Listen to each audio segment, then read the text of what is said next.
অতি মধুর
जय जय राधे श्याम राधारानी हरे कृष्ण। এখন আমরা রাধা নাম করতে করতে বৃন্দাবনে চলে যাব। সর্বশ্রেষ্ঠ লীলা মুকুটমণি লীলা, রাস লীলা, রায় দর্শন করতে হলে বৃন্দাবনে যেতে হবে। তা সকলে বৃন্দাবনে যাবে তো? কি মায়েরা যাবে তো? যে কজন আছে সেই কজনকে নিয়ে যাই, ঠিক আছে?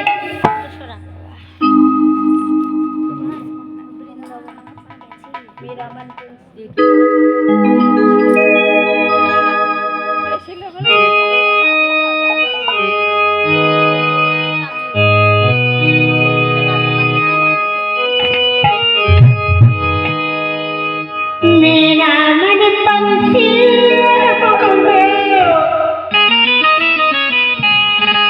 उड़ी वृंदावन जाओ,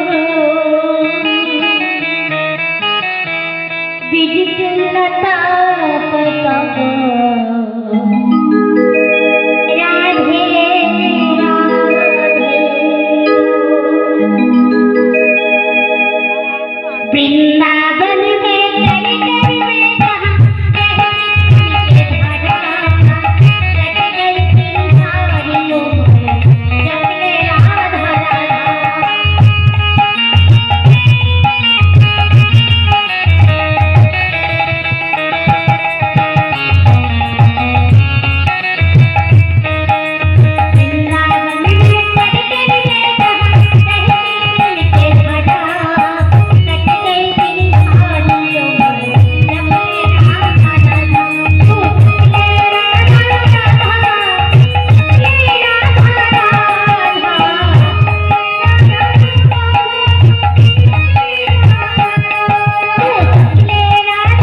সর্বশ্রেষ্ঠ লীলা মুকুটমণি লীলা রাসলীলা।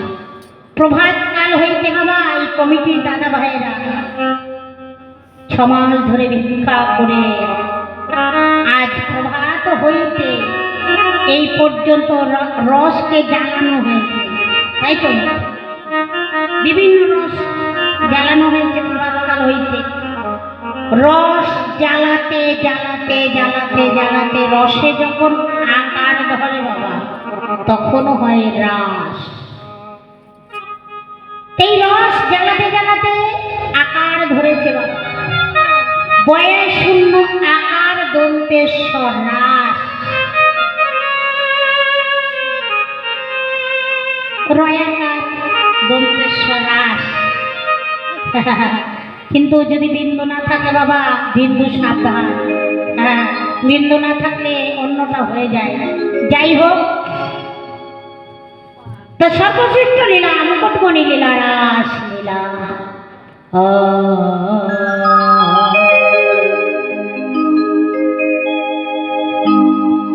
ভগবান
ভগবান আমার কামের অধীন করে এই লীলা করেছে। ভগবান আমার নন্দালয়ে শয়ন করে আছে, মা আমার দরজা জানলা বন্ধ করে দিয়েছে, কিন্তু গবাক্ষের একটি জ্বালানা বন্ধ করতে মনে নেই। গবাক্ষের জ্বালানা দিয়ে ওই শারদীয় পূর্ণিমার চন্দ্র গোবিন্দের বক্ষমাঝে উদয় হয়েছে। এদিকে ব্রজগোপীরা যমুনায় দিয়ে ওই বালুকা দিয়ে মা কাত্যায়নীর মূর্তি তৈরি করলেন।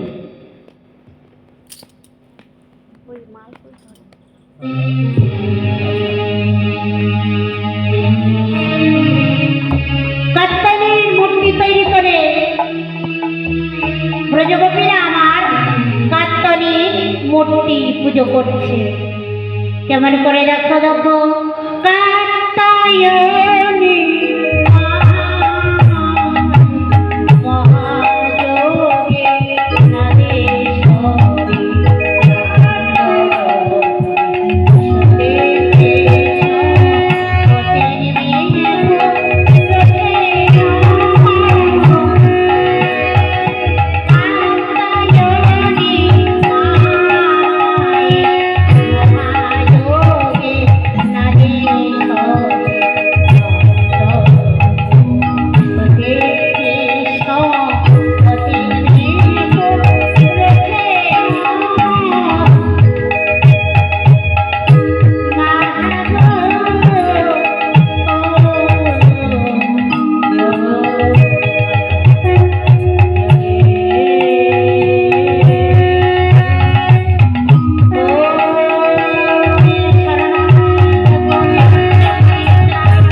ব্রজগোপীগণ, আমি তোমাদের স্তুতিতে সন্তুষ্ট হয়েছি, বলো তোমরা কি বর চাও। সমস্ত ব্রজগোপীরা বললে, হে মা কাত্যায়নী, তুমি আমাদের এই বর দাও, ওই নন্দের নন্দন শ্রীকৃষ্ণকে যেন আমরা প্রতিরূপে লাভ করতে পারি। তথাস্তু, তোমাদের সেই বরই দিলাম। এবার ব্রজগোপীরাই আমার ওই কাত্যায়নী ব্রত করে জলকেলি করতে নেমেছে। এদিকে নন্দ মহারাজের পুত্র গোপাল এসে ব্রজগোপীদের বসনগুলো নিয়ে কদম্ব বৃক্ষের ডালে ঝুলিয়ে রেখেছে। এখন ব্রজগোপীরা বিভৎসভাবে জলকেলি করতে নেমেছে। এ দেখছে আমার বসন নেই, ও দেখছে আমার বসন নেই। একসাথে আরেক সাথে বলতে, হ্যাঁ রে, এই ললিতা, আমাদের বসনগুলো তো খুঁজে পাচ্ছি না। বিশাখা বললে, তাই তো, আমার বসনও তো নেই। সকলে বলছে, তাই তো, আমার বসনও তো নেই। হঠাৎ লক্ষ্য করে দেখছে ওই কদম্ব বৃক্ষের ডালে গোবিন্দই আমার বংশীর ধ্বনি করছে কদম্ব বৃক্ষের ডালে হেলান দিয়ে।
এবার গোবিন্দই আমার বংশীর ধ্বনি করছে কদম্ব বৃক্ষের ডালে হেলান দিয়ে।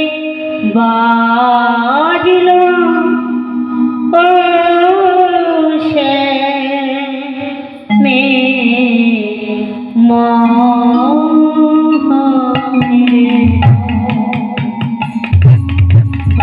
বাজিল যে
হঠাৎ দেখছি প্রজাপতিতে বসন নিয়েছে।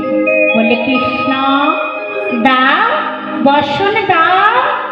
গোবিন্দ বলে, কেন, এসো, এই কুলে এসে বসন নিয়ে যাও।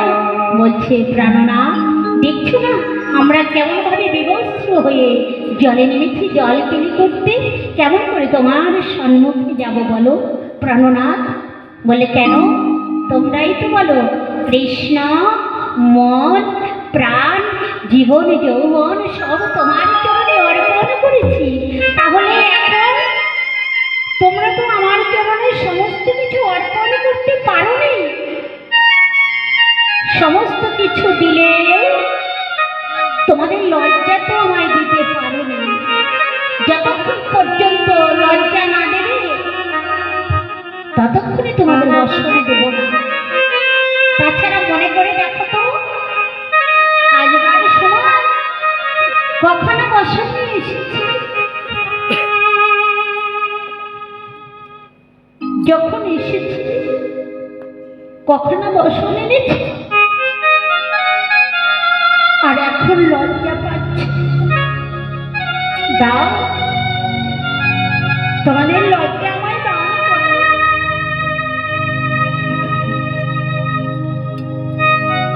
নিরুপায় হয়ে ব্রজগোপীরা দুটি বাহু প্রসন্ন করে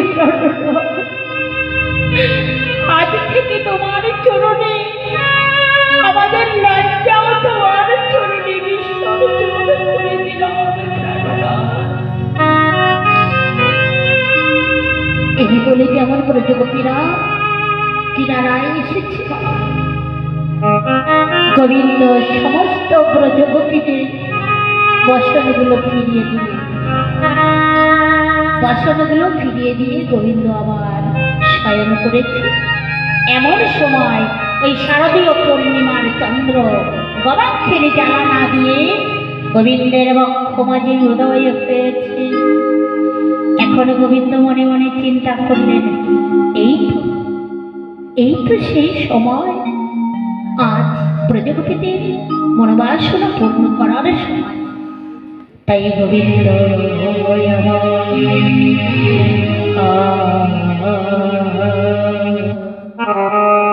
অবসরত চন্দ্র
তোমাদের এই ভূত পাড়া মাতাল আছে? ও দাদা ভাই মাতাল আছে? আছে? ও দিদি ভাই তোমরা কালনায় কোনোদিন গিয়েছো? সরস্বতী পুজো বিখ্যাত পুজো হয় আমাদের কালনায়, খুব নাম করা পুজো হয়। বাবা বাবা বাবা জয় রাধে, খুব ভালো খুব ভালো। ওমা কালনা একটা ধাম, অম্বিকা কালনা একটা ধাম, গৌরীদাস পণ্ডিতের বাড়ি সেখানে, মহাপ্রভু যেখানে গিয়েছিলেন বাবা, নিতাই গৌর কাঠের নিতাই গৌর ছিল, কালনা একটা ধাম। তো বললে ফুল্ল মল্লিকা মালতী জ্যোতি মত্ত মধুকর ধরণী, ফুলের মধু পান করে। বাবা তোমরা যদি মাতাল না দেখো তাহলে সরস্বতী পূজায় যাবে, সরস্বতী পূজায় গেলে মাতাল দেখতে পাবে। হ্যাঁ তো আমার তো আবার ওই কাউন্টারের পাশে বাড়ি, তা মাতাল সমাধান একটু ভালো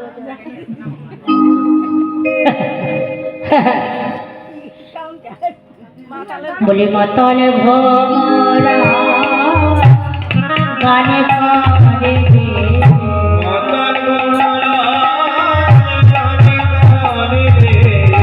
বলি মাতাল ভোরা গানে গানে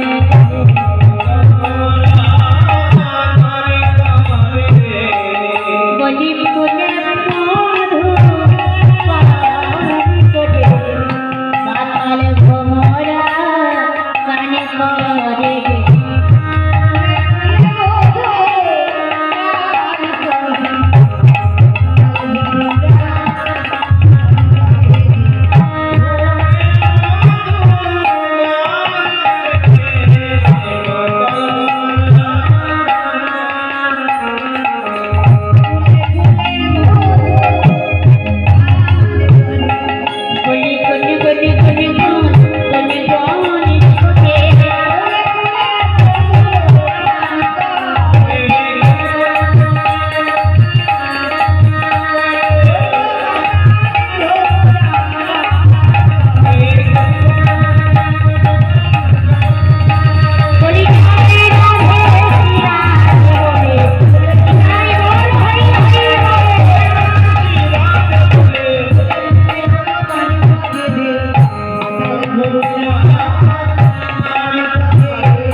মাতাল কোনদিন অ্যাক্সিডেন্ট হয়? মাতাল কোথাও শুনেছেন যে মাতাল অ্যাক্সিডেন্টে মারা গেছে? হ্যাঁ কথা কো, মাতাল কি মরে অ্যাক্সিডেন্টে? মরে না। কেন বলো তো? ওরা যাতে মাতাল তালে ঠিক। হ্যাঁ মাতাল যতই বাওয়ালি করুক না কেন বাবা, যদি একবার ওই হাই রোডে ছেড়ে দেওয়া হয় তা ওমা সারা রাস্তা বাঙালি করবে। বাজাও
কে গো? হ্যাঁ, তবে মাতালেরা যাতে মাতাল তালে ঠিক, এদের যদি হাই রোডে ছেড়ে দেওয়া যায় তাহলে সারা রাস্তা বাউলি করে।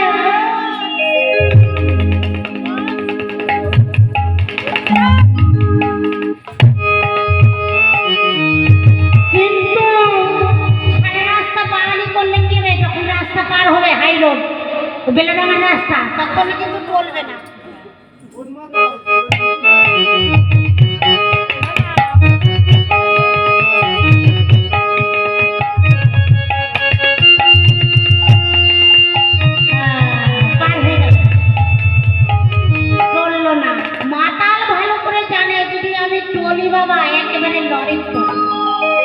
তাই মাতাল চলে না বাবা। তা যাই হোক, এবার হেরো তোরা ওই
মনে মনে গোপী তারা সপে দিলেন।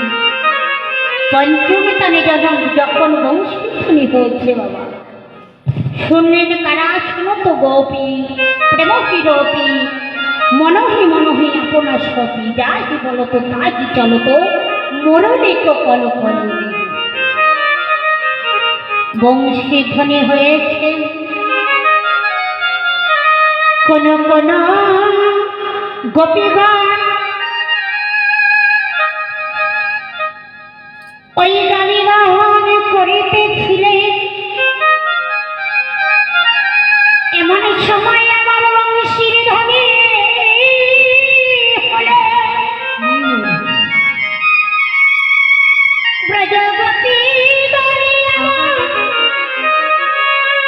ওই দুধের ভাণ্ড ফেলে দিয়ে,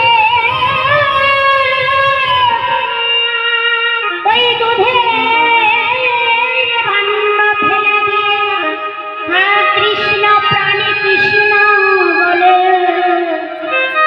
ছুটে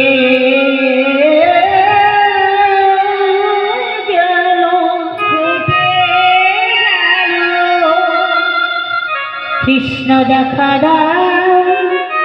দাও বলে গোপী ছুটে চলে গেল।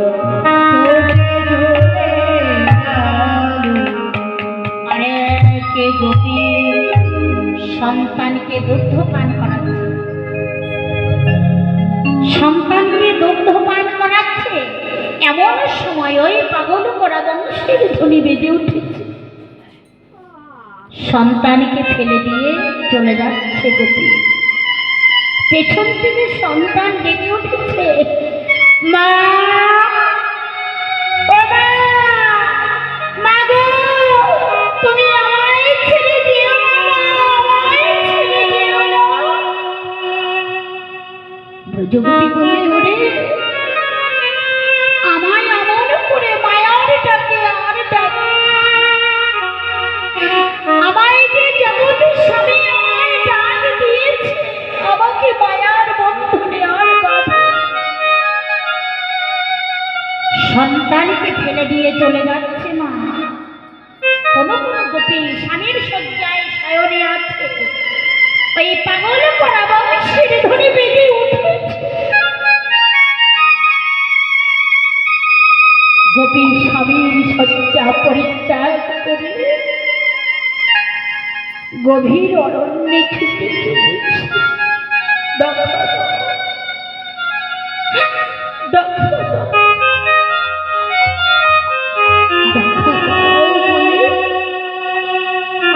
গোপী চলেছে ছুটে। গোপীর স্বামী হঠাৎ দেখছে গোপী বিছানায় নেই। গোপীর স্বামী পেছন পেছন ছুটে গিয়ে গোপীর হস্তটা ধরে হির হির করে টানতে টানতে নিয়ে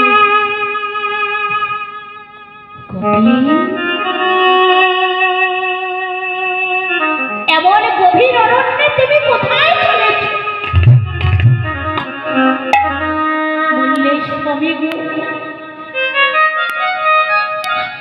আমায় তুমি বধ দিও না।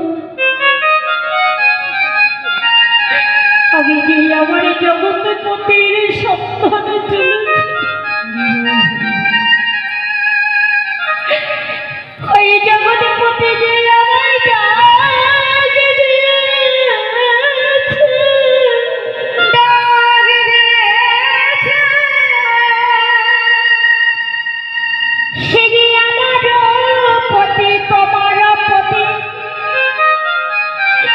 সে যে হলো বিশ্বপতি, জগতের পতি, জগতের পতি। তুমি আমায় বাধা দিও না। গোপীর স্বামী বললে, রে পতি অসুখ, ঘরে পতি থাকতে তুই আমার পরপতি দর্শনে যাচ্ছিস? তবে রে গোপীকে হিরি হিরি করে টানতে টানতে ঘরের ভিতরে নিয়ে গিয়ে ব্যত্রাঘাত করেছে। গোপী বলছে, ও অমন করে আমায় আঘাত করো না স্বামী। আমি যে বাল্যকাল হইতে এই দেহটা গোবিন্দ সেবার জন্য উপযুক্ত করে তুলেছি।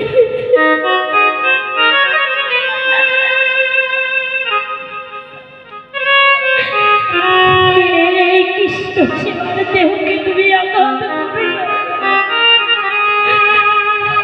আমায় আঘাত করো না। হে পতি শিব, এই বদ্ধ ঘরের ভিতরে তুই কৃষ্ণ দর্শন কর, তোর পরমপতি দর্শন।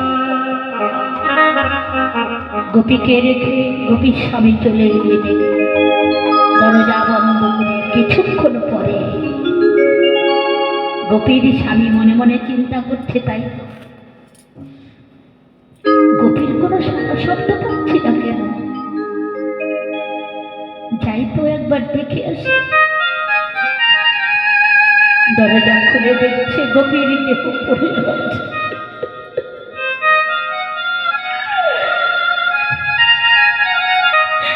ভজনের দেহ,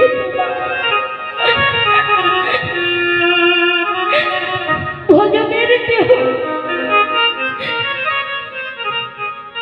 ধরণীর তলে পড়ে আছে। গোপীর স্বামী গিয়ে গোপীর অঙ্গে হাত দিয়ে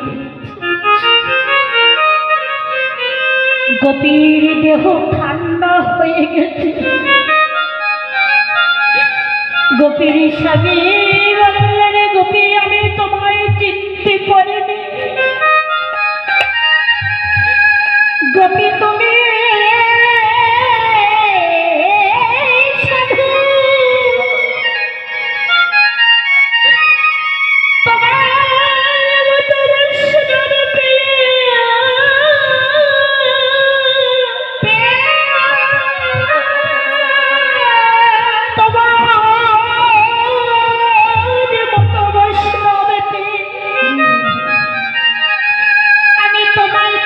চিনতে পারি নাই, চিনতে পারি নাই।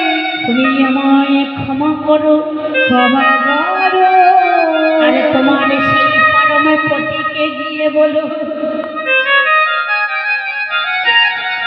তোমার ঘরে আছে পতিত পতি, পতিত পতি।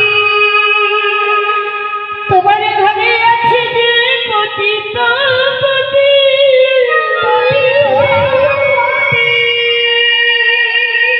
তার যেন একটা কোন গতি করে। তুমি তোমার পরম পতিকে গিয়ে বলো আমি অপরাধ করেছি, সে যেন আমায় শেষে শেষের দিনে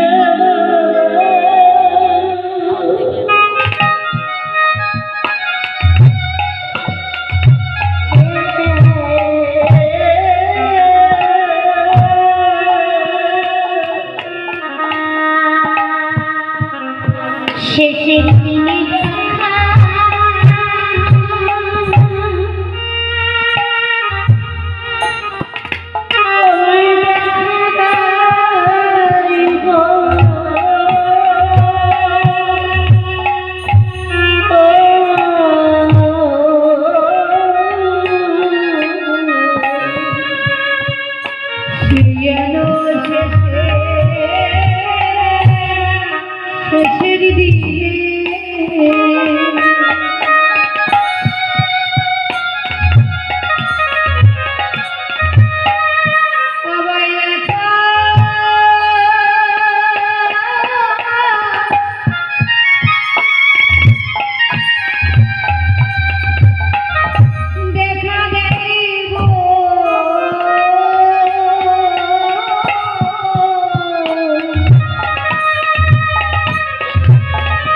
যেদিন আমার বলছে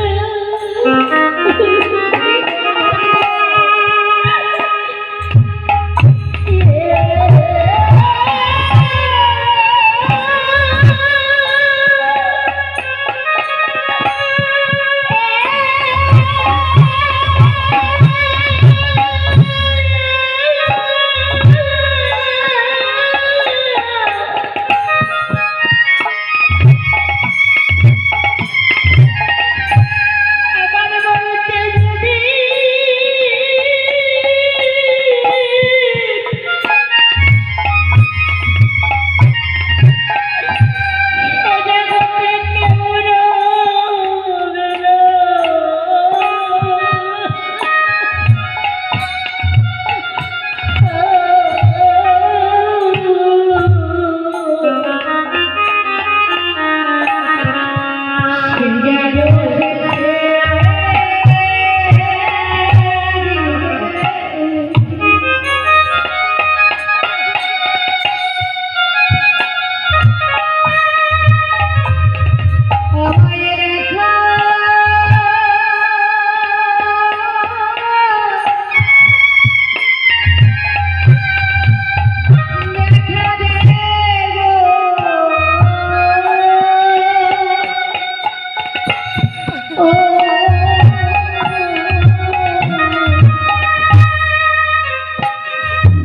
আমার বলিতে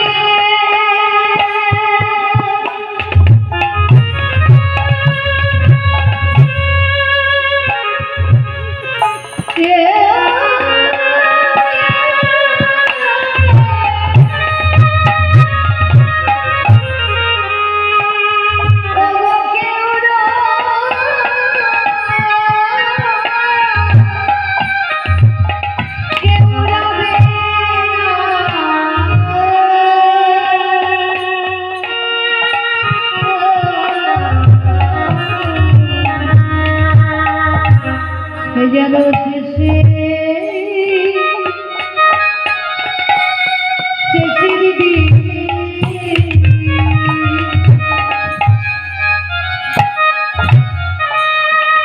দেখা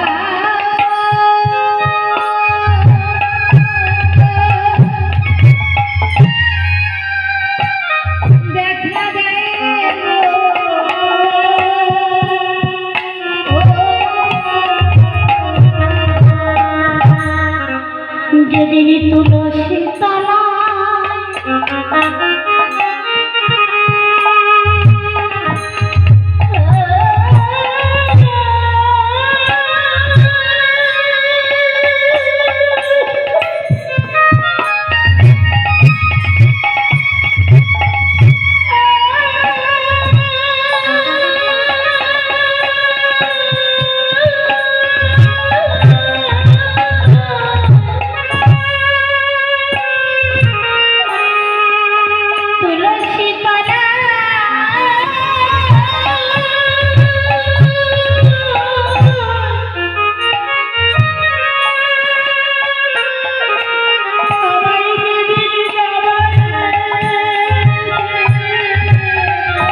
এই অজ্ঞ জীব মা,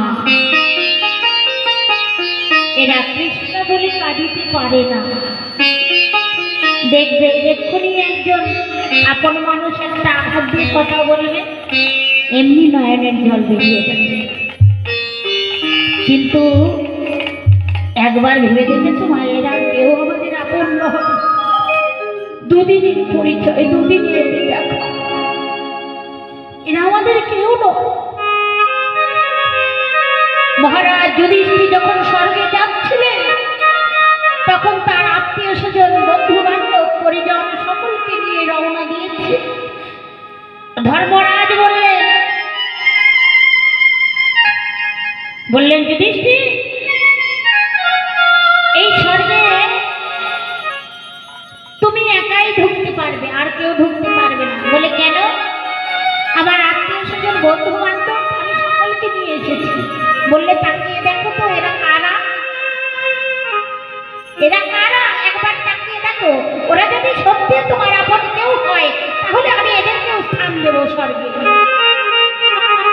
যুধিষ্ঠির মহারাজ পেছন পানে তাকিয়ে দেখছি, যাদেরকে নিয়ে এসেছি এরা কেউ মানুষ নয়, কুকুর, ছাগল, শিয়াল ইত্যাদি ইত্যাদি, এরা কেউ আপন নয়।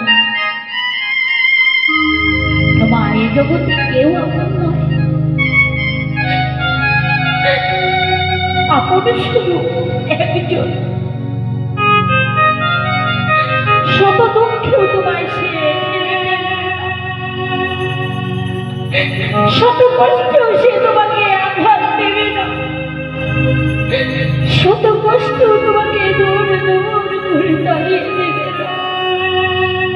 তোমার সারা রাত ভরে কীর্তন শুনলেও যে কীর্তন ভালো হবে না, যতক্ষণ পর্যন্ত দুপুরটা নয়নের জল গোবিন্দ চরণে না দিতে পারছো। আমরা অজ্ঞ জীব বুঝি না, তাই গোবিন্দের সম্মুখে ভালো ভালো দ্রব্য দিয়ে তার সম্মুখে আমরা হাজির করি। তিনি কি সেটা সেবা করে না? করে না। ওগুলো ভূত আত্মার খাবার, পরমাত্মার খাবার নয়। ভগবান বলেছে, ওকে কি তোমাদের কাছে আমি কিছু চাই না,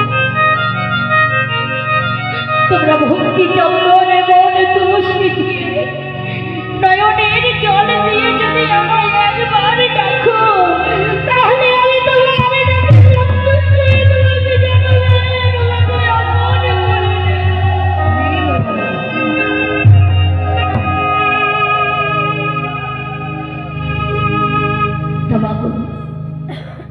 যদি পারো যেখানে যাবে কৃষ্ণ নামে দুঃখটা নয়নের জল ফেলবে, বলবে হে গোবিন্দ তোমাকে দেবার আমার কিছু নেই, আমি যে পুরো কাবার,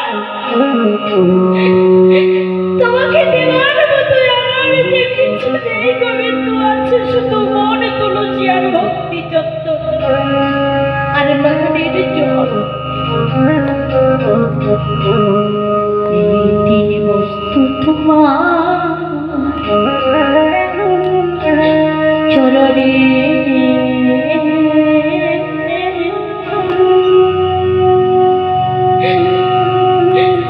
তোমার চরণে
দেখছি গোপী আর নেই, কখনো যেন পরলোকে গমন করেছে, অর্থাৎ দেহ হতে প্রাণ পাখি বেরিয়ে গেছে। সমস্ত গোপীর আগে সেই গোপীর আসে চলে গেছে বাবা। এখানে দেহ পড়ে আছে আর গোপীর মন চলে গেছে রাধা। তাই বললেন সকল গোপীর আগে পাইল শ্রীরাম,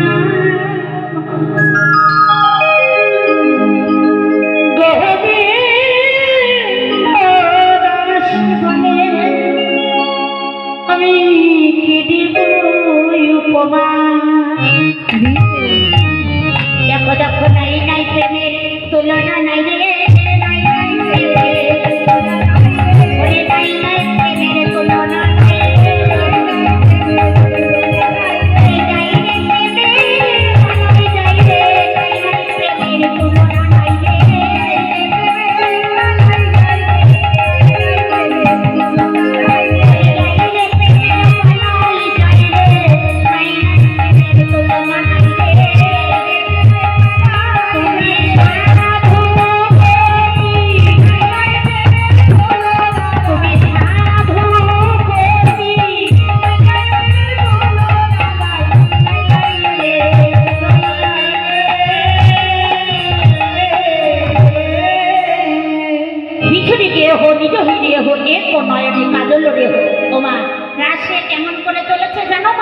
তোমরা যেমন করে এসেছো। দেখো মা, কারো সিঁদুর এইদিকে গেছে, হ্যাঁ, কারো আবার অর্ধেক সিঁদুর আছে অর্ধেক নেই।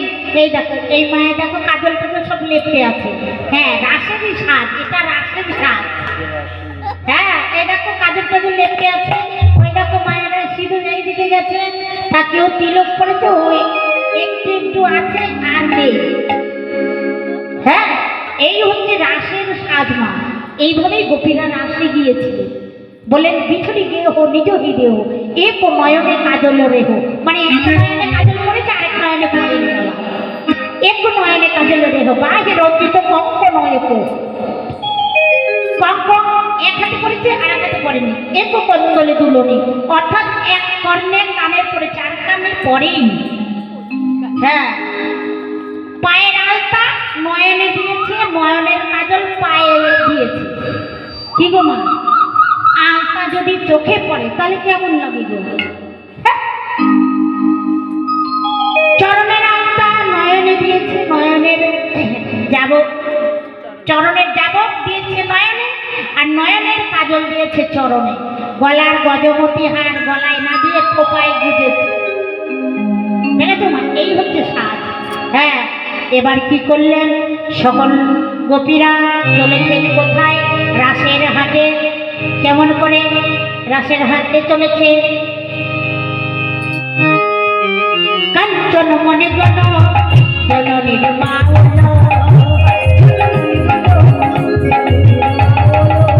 কাঞ্চন মনে গণ জননীর মাওলা, রমণী মঙ্গল আগে। এবার সেই জগতে চলেছে।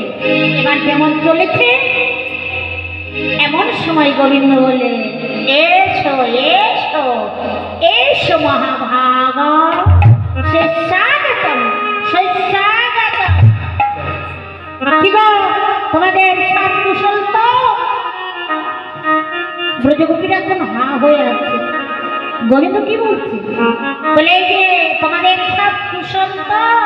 বলে হ্যাঁ, আমাদের ছেলে মেয়েরা স্বামী পরিজন আত্মীয় স্বজন সবাই ভালো আছে। বলে আমি সে খোঁজো কুশল জানতে চাইনি, আমি বলতে চাইছি তোমাদের ভজনে কুশল তো? তা বলি তো বললেন গোবিন্দ, যদি ভজনে কুশল না থাকে তাহলে আসবো কেমন করে? বলে তাই নাকি? বলে হ্যাঁ। বলে গোবিন্দ, তুমি তোমাদের ডেকে নিয়ে এসেছো, তা বলে আমি ডাকলেই কি তোমাদের আসতে হবে? লজ্জা করে না তোমাদের? এই গভীর অরণ্যে পরপুরুষের কাছে এসেছো? যা যা, চলে যাও। আরে কহে গোপী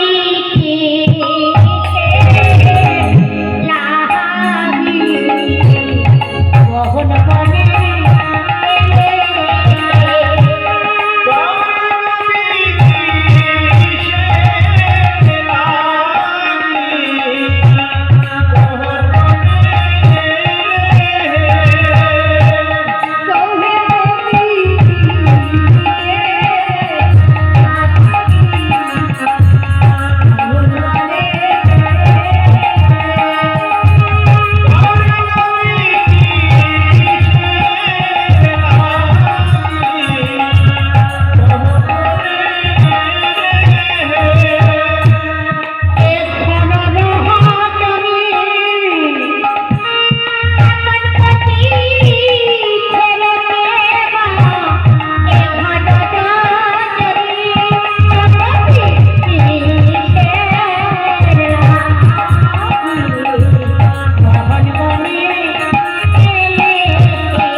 নারীর অতি কেন পর্বতের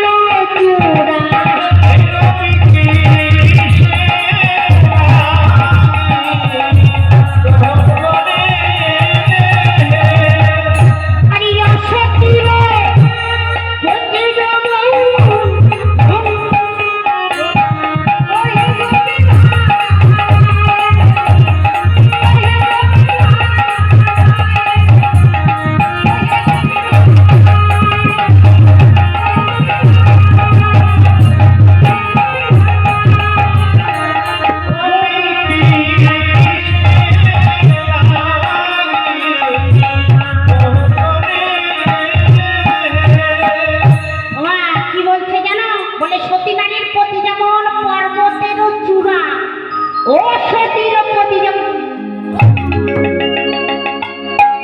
তোমরা কি তোমাদের স্বামীদের ভাঙানায়ের গোড়া করতে চাইছ? চলে যাও। এরা তো পাও যাচ্ছে না।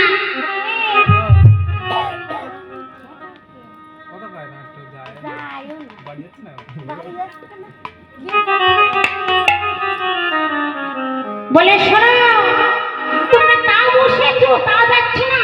বলে গোবিন্দ, আমরা যে কুল ধর্ম নাশ করে দিয়ে এসেছি, আর যাব না বলে এসেছি গোবিন্দ।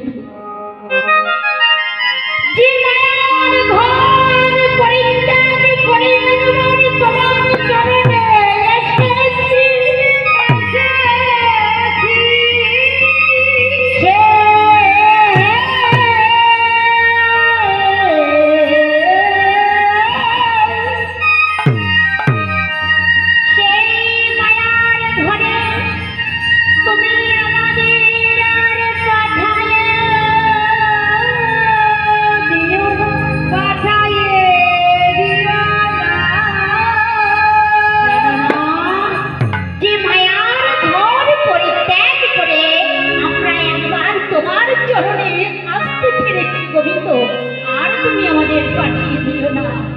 বলে না না না, এ বললে হয় না, যাও যাও।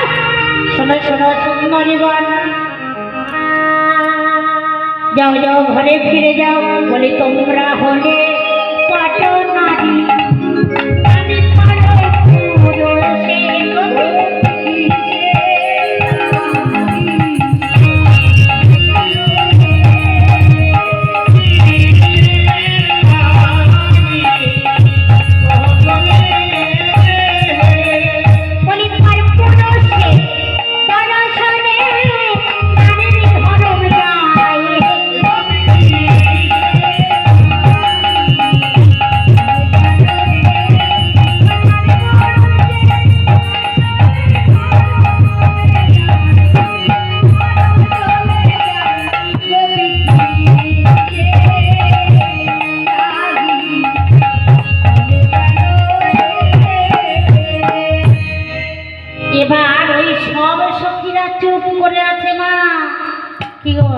একটা সত্যি কথা বলো তো, আমি যে বারবার চলে যেতে বলছি, কারো কি জানা ধরছে না এই কথাটা শুনে?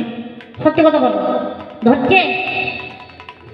সবাই সমান না, তুমি বলছো ধরছে না, কারো না কারো ধরছে জানা। এই 1600 গোপীর মধ্যে একটা সখী, ওই মোক্ষম গোপী 8 জন, তার মধ্যে মোক্ষম গোপীর মধ্যে একজন গোপী ললিতা, বিদায় মুখরা, ওর গায়ে জ্বালা ধরে গেছে। বলছে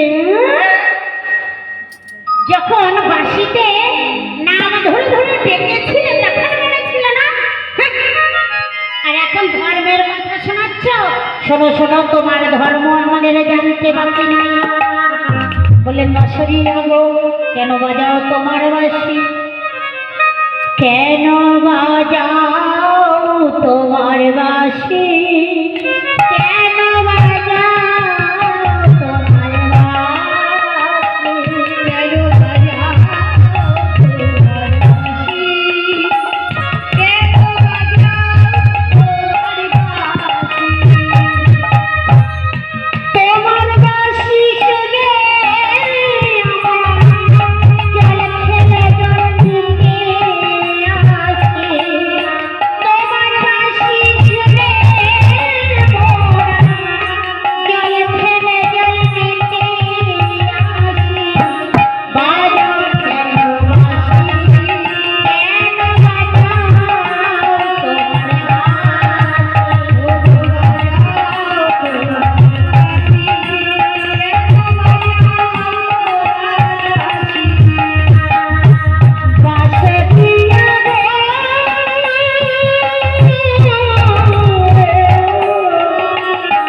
শোনো শ্রাবণাগর বলি এখন পরমে ধারবি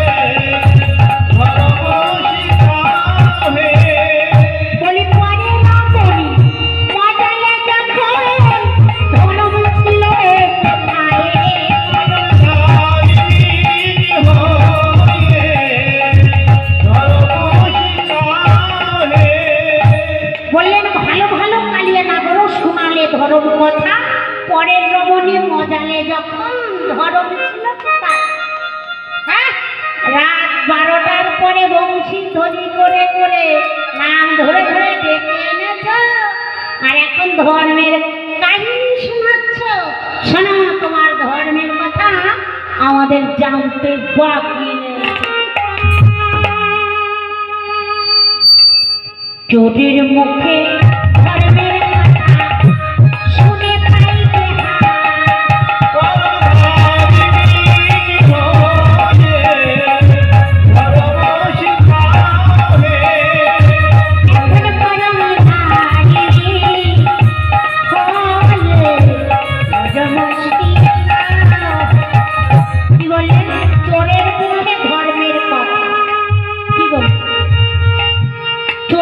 ধর্মের কথা বলে হাসিতে পাবে এই পদগুলো বলতে হবে। চোরের মুখে ধর্মের কথা শুনে পাই যে হাসি তোমার পাপ পূর্ণ বিচার যাতে জামাইয়া গোকুলবাসী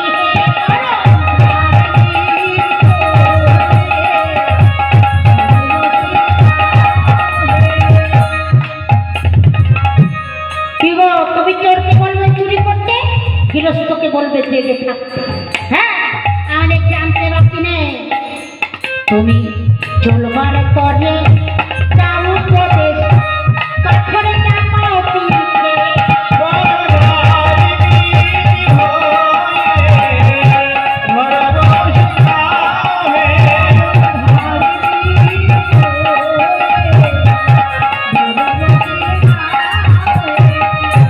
চলবার তরে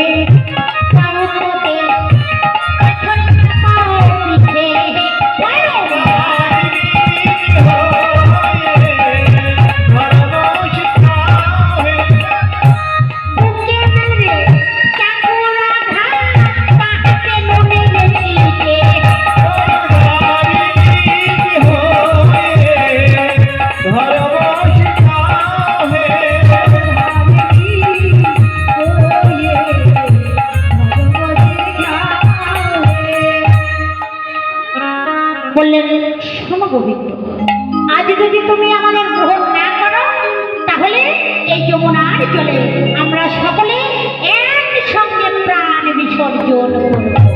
যেমন সমস্ত ব্রজগোপীরা ওই যমুনার জলে ঝাঁপ দিতে গেলেন এমন সময় গোবিন্দ বললেন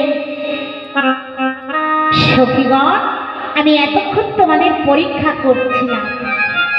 কারণ কি জানো গোবিন্দ শুধু পরীক্ষাই নেয় না, যারা কৃষ্ণকে ভালোবাসে যারা কৃষ্ণ ভজন করে তাদের সারা জীবন কাঁদতে হয় না। আর তারা কাঙাল থাকে, খুব কাঙাল থাকে জানো না। যারা কালী পুজো করে যারা শিবের পুজো করে তারা দেখবে ধনির বাস। আর যত কৃষ্ণ ভজন ভক্ত তারা দেখবে তিনি খেতে পায় না। এই হচ্ছে কৃষ্ণ ভক্তের নমুনা। কেন জানো না ভগবান আমার বলেছে যে করে আমার আস তার করি সর্বনাশ। তবুও যদি সে না ছাড়ে আমার পাশ তখন করি তাকে দাসের অনুদান। শ্যামা যেমন সোনা যাচাই করে নেয় ভগবানও তেমন ভক্ত যাচাই করে নেয়। দুঃখ পেলে হার মানলে হবে না, ভগবানেরই চরণে জানাতে হবে হে গোবিন্দ যত দুঃখই দাও না কেন সহিবার শক্তি দিও। এত দুঃখ কষ্টের মধ্যে উঠে আমি তোমার নাম না ওমা অনেকে ভাবে যে রাস শুধু নাচে, রাসের প্রত্যেকটা কথায় কথায় মনশিক্ষা, প্রত্যেকটা কথায় কথায় জল।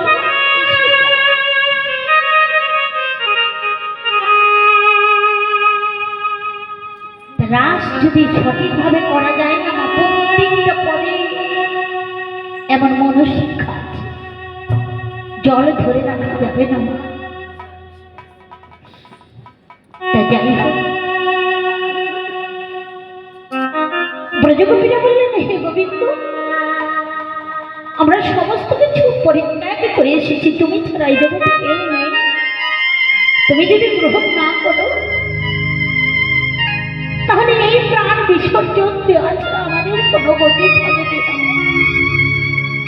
ভগবান আমার বললেন, ব্রজগোপী, আমি তোমাদের পরীক্ষা করেছি যে সত্যি সত্যি তোমরা মায়ার বন্ধন কেটে ছিন্ন করে আসতে পেরেছো কিনা। তো দেখলাম তোমরা সত্যি সত্যি সমস্ত কিছু পরিত্যাগ করে এসেছো। তোমাদের মতো ভক্ত যদি আমি পাই, আমার ভগবন্ত জনম সার্থক হয়ে যাবে। এসো, আমি আজকে তোমাদের নিয়ে আজকে মহারাজ লীলা করব। তখন গোবিন্দ আমার প্রজাপতিদের নিয়ে কাঞ্চন মনে কোন জননীর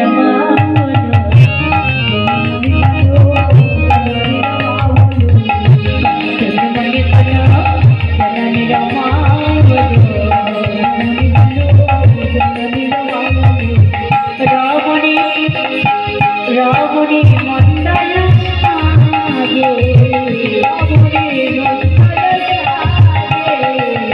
রাবণী মন্ডল সাজে, দাঁড়াইল দাঁড়াইল এখানে দাঁড়াইল রাসলীলা করিতে বলে সারি সারি দাঁড়াইল। রাবণী মন্ডল সাজে,